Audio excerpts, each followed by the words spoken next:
Ladies and gentlemen, there comes a moment in every person's life when they must decide, not just wish, not just hope, but decide to break free from the limitations that have held them captive. We are not here today to talk about survival. We are here to talk about transformation, about going from bondage to breakthrough, from lack to legacy, from chains to champion. Let me ask you a question. What are your chains?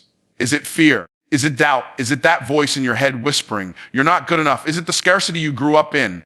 The financial dysfunction passed down like a family heirloom. Breaking mental chains before financial ones is the foundational principle behind lasting wealth creation. Many people focus solely on external strategies, budgeting, saving, investing, but completely ignore the internal limitations that sabotage every attempt at progress. The truth is, no matter how much financial information you acquire, if your mindset is shackled by fear, scarcity, and self-doubt, your actions will always align with those beliefs. Mental chains are invisible, yet they are the most powerful barriers to financial freedom. They are built through years of conditioning, what you saw growing up, what you were taught about money, and the narratives you continue to accept without question. Think about it. If you believe deep down that money is evil, or that wealthy people are greedy, or that financial success is only for the lucky or the educated, you will subconsciously push opportunities away. You will find a way to lose, delay, or avoid money even when it's knocking at your door. That's not a lack of intelligence. That's a lack of internal permission. Mental chains are self-reinforcing loops. A belief creates a behavior. That behavior creates a result, and the result reinforces the belief. This loop continues until something breaks,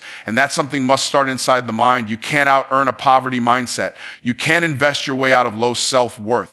And you definitely can't save your way to freedom if you still believe money is meant only for survival. Breaking mental chains means confronting the beliefs that were passed down to you without your consent. Maybe your parents lived paycheck to paycheck. Maybe they told you that money doesn't grow on trees. Maybe they taught you to be safe, not strategic. But now it's time to question those scripts.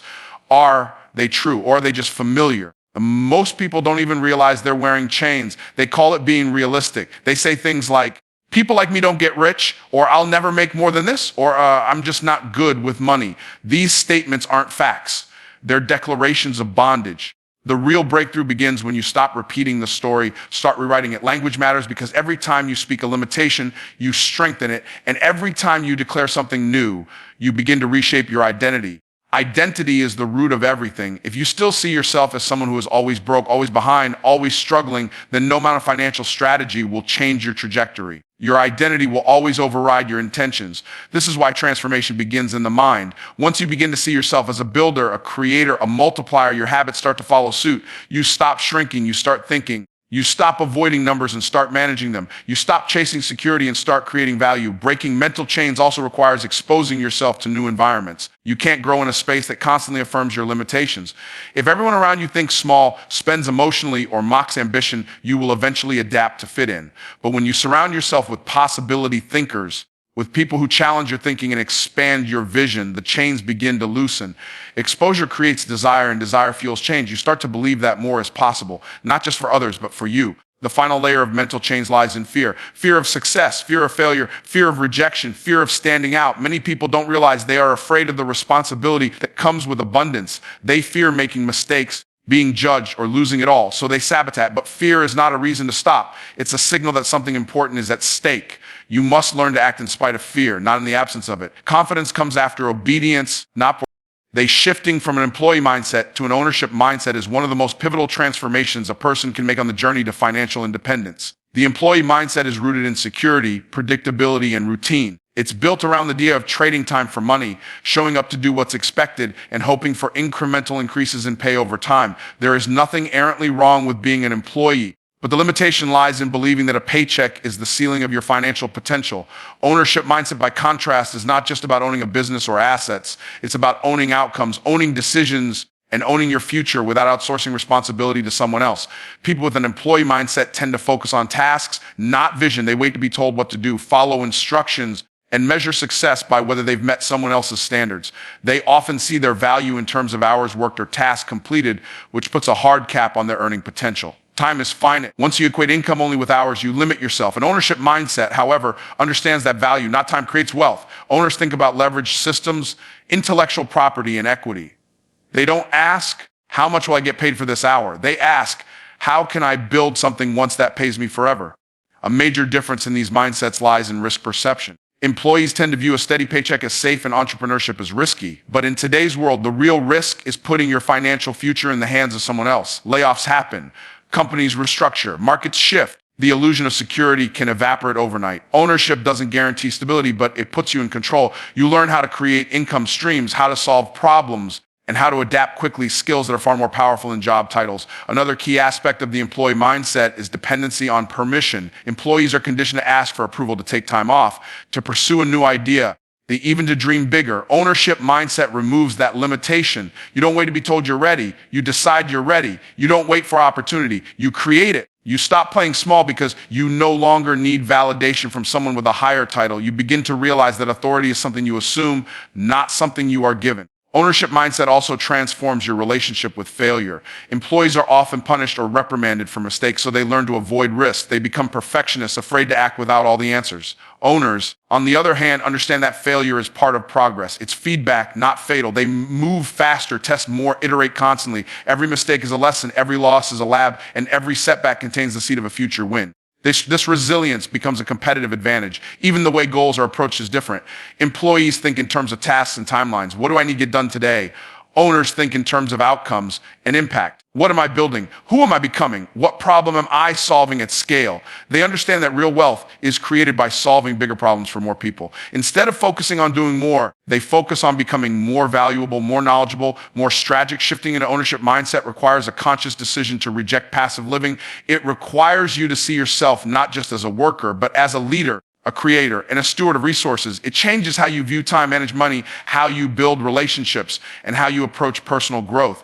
Ownership means you stop looking for rescue and start building your own ladder. It means you stop asking for opportunities and start becoming the kind of person who attracts them.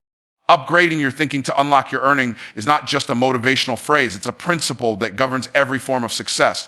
Income always follows mindset. The ceiling on your income is determined by the floor of your thinking. People often focus on tactics, tools, and techniques, but ignore the root system that supports all of those, how they think. If your mindset is anchored in fear, scarcity, or limitation, then no amount of strategy can override the beliefs driving your decisions. Every financial breakthrough begins with a mental breakthrough, and every income level is a reflection of an internal belief system you've either built or inherited. Most people grow up surrounded by conversations of lack. Phrases like, "we can't afford that," "money doesn't grow on trees," or "rich people are greedy," become embedded into the subconscious. These beliefs shape how people approach opportunities, challenges, and risk. Someone who believes money is hard to get will subconsciously resist or reject anything that feels too easy or abundant. Someone who believes they're not smart enough, qualified enough, or connected enough will hesitate even when doors are opening. This is why mindset work isn't optional. It's essential. You can only grow to the level that your mind believes is possible. Upgrading your thinking starts with awareness. You have to recognize the thoughts you default to when you're under pressure, facing a decision, or imagining your future. Are your thoughts driven by expansion or contraction? Are you leaning into possibility, or are you pulling back into fear? The quality of your questions will always determine the quality of your outcomes. People stuck in limited thinking ask, "what if it doesn't work?" People upgrading their mindset ask, "what if it does?" This shift in perspective changes your energy, your language, your posture, and your actions. One of the most powerful mental upgrades is moving from a consumer mentality to a creator mentality. Consumers focus on spending. Creators focus on producing. Consumers wait to receive. Creators take initiative. When you shift from asking, "what can I get?" to "what can I give that multiplies value in the world?" your earning potential begins to scale. The market doesn't pay for time or effort. It pays for value, and value is a byproduct of thinking. The more valuable your thinking becomes, the more valuable your output becomes. This applies whether you're in business, in freelancing, or investing. Another layer of thinking that determines income is how you view problems. They see the strength of the low-level thinking avoids problems. High-level thinking seeks to solve them. Every financial opportunity in the world is attached to a problem. The bigger the problem you solve, and the more people you solve it for, they see the strength of the more money flows in your direction. But if your mind is programmed to avoid complexity, to look for ease and comfort, then you'll naturally shy away from the very challenges that are designed to grow you and reward you. Upgrading your thinking requires learning to embrace resistance as a sign you're expanding, not retreating. Your relationship with money itself is also governed by thought patterns. If you think of money as something that controls you, you'll never master it. If you believe they have to work harder and longer to earn more, you'll always be stuck in grind mode. But when you begin to think in terms of leverage systems, cash flow, and assets, your entire framework for generating wealth changes. You stop working for money and start building machines that make money work for you. Surrounding yourself with elevated motivated thinkers accelerates this mental shift. Being in an environment where higher level conversations are normal, where people talk about legacy, cash flow, vertical scaling, intellectual property, and impact, forces your brain to stretch. What once seemed like an unrealistic dream begins to feel like a reachable target. Exposure breeds belief, and belief expands behavior. When your thoughts expand, your actions elevate, and when your actions elevate, your income follows suit. You are not just a buyer. This concept goes beyond marketing or business. It's about identity, value, and influence. Most people go through life seeing themselves primarily as consumers. They consume products, entertainment, opinions, and information, often without realizing they are also shaping how the world perceives them. Being a buyer is passive. It places you in the position of reacting to what others create. But being a brand means stepping into the role of a creator, a leader, and a person of distinct value. It means recognizing that who you are, how you show up, and what you bring to the table has weight in the marketplace. When you understand that you are the brand, you stop waiting to be chosen. You stop seeking validation and start offering solutions. A brand is not a logo or a tagline. It's a promise, a reputation, and an experience that others associate with your name. Whether you realize it or not, you already have a brand. The question is whether you've built it intentionally or by default. Every interaction, every piece of content, every decision communicates something about who you are and what you stand for. If you want to build wealth, grow influence, or lead in any space, you must first become conscious of the brand you are projecting. People trust brands that are consistent. This applies to personal brands just as much as it does to companies. If your energy is up one day and down the next, if your values shift based on who's watching, if your work ethic changes depending on your mood, then your brand becomes unstable. People don't invest in instability. They invest in clarity, in alignment, and in character. That's why the most powerful brands are not built on perfection. They're built on authenticity. When you show up fully as yourself, with nothing to prove and everything to contribute, you attract the opportunities that are meant for you. Your brand is also your economic engine. In a crowded world where products and services can be replicated, the one thing can't be duplicated is your story, your voice, your perspective, your values. These are your competitive advantages. Compete on price. Brands compete on value. When you build a strong personal brand, you elevate your value in the market, which allows you to charge more, reach more, and impact more. You become a magnet for collaboration, growth, and influence because people are not just buying what you do, they're buying who you are. Understanding that you are the brand also changes how you approach problems and solutions. Instead of asking, what can I sell? You start asking, how can I serve? When you lead with service, your brand becomes magnetic. People don't follow credentials. They follow confidence, clarity, and conviction. When your brand is built on solving real problems with real value, your business becomes a natural extension of your identity. It no longer feels like selling. It feels like showing up. Another important element of branding is positioning. Buyers wait for trends, create them. Buyers follow the crowd. Brands lead it. When you take ownership of your space, when you define your message and stand in it boldly, you stop blending in and start standing out. The market is oversaturated with noise. What cuts through is authenticity and authority. You gain authority not by shouting louder, but by going deeper into your craft, your message, your mission. People don't remember average. They remember impact. Your brand must communicate not just what you do, but why it matters. Being the brand also demands responsibility. It means you can't blame others for how you're perceived. You control the narrative. If people misunderstand you, it's your job to clarify. If your reputation is weak, it's your job to strengthen it. If your results are inconsistent, it's your job to align them.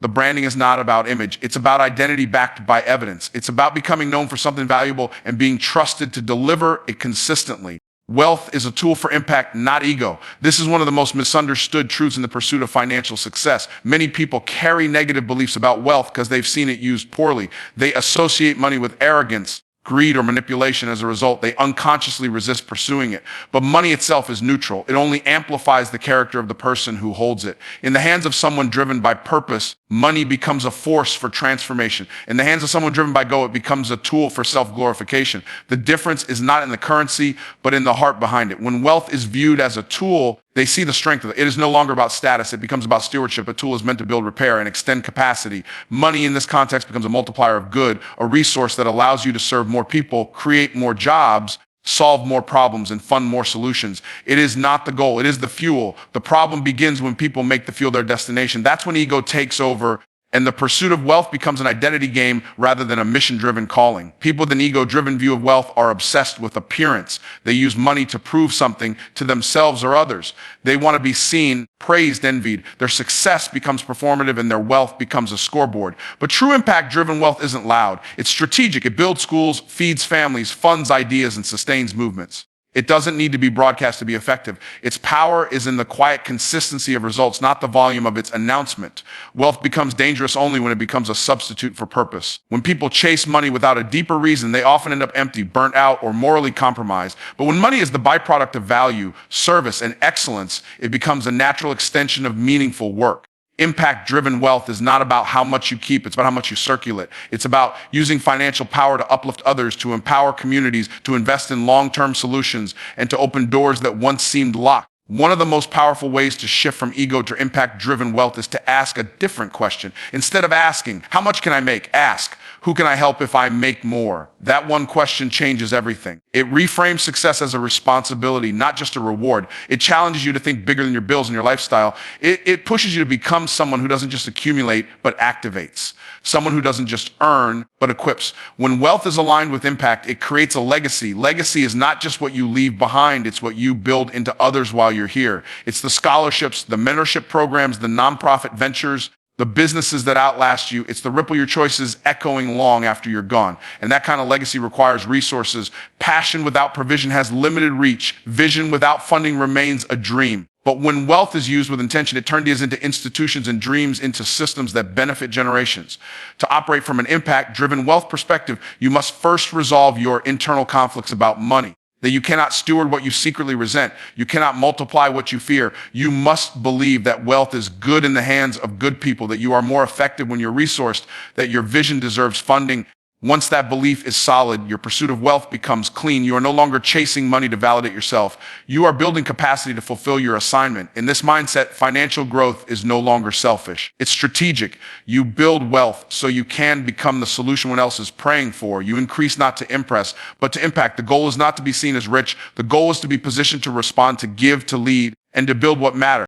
Stop working for money. Make money work for you. This shift in thinking is what separates those who struggle financially from those who build true wealth. Most people are taught from an early age to trade time for money. Go to school, get a job, work hard, and hope to retire comfortably one day. This is the script that governs the lives of the majority. And while it may provide stability, it rarely creates freedom. When you work for money, you are always limited by time, energy, and capacity. You only get paid when you show up. If you stop working, the income stops too. That is not financial freedom. That is financial dependence on your labor.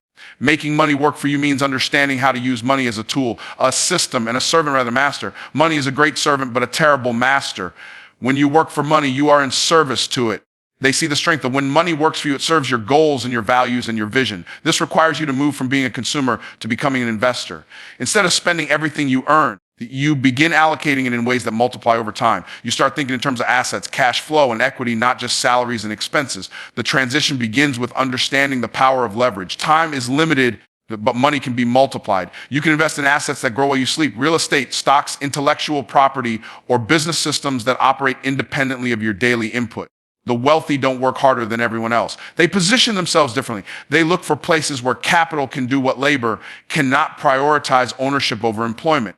They understand that money must circulate in order to increase, and they create vehicles that generate income with or without their presence. Another key making money work for you is automation. Financial systems should not be based solely on willpower. Automation removes emotion and inconsistency from your money habits. When you set up automatic transfers into investments, savings, and other vehicles of growth, you remove the need to make the decision every month. That consistency compounds over time. Wealth is not built from occasional big wins. It's built from repeated smart decisions executed without fail. Making your money work for you means designing systems that don't rely on motivation, but on structure.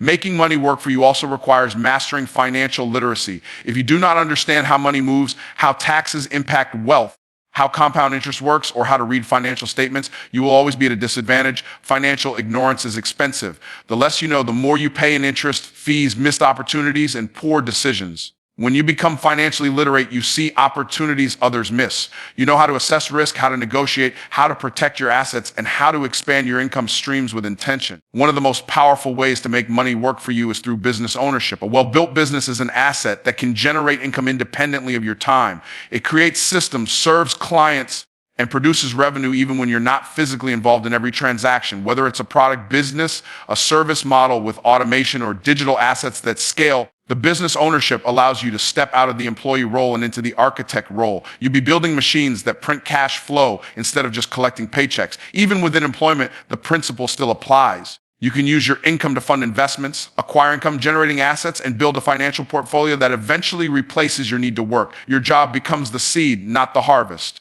Making money work for you is about understanding long-term thinking, delayed gratification, and strategic positioning. It's not about quitting your job tomorrow. It's not about building a system so that one day work becomes optional, not necessary. The end goal is freedom, not just income. Financial freedom means your lifestyle is funded by assets, not effort. It means your money is moving, growing, and producing on your behalf.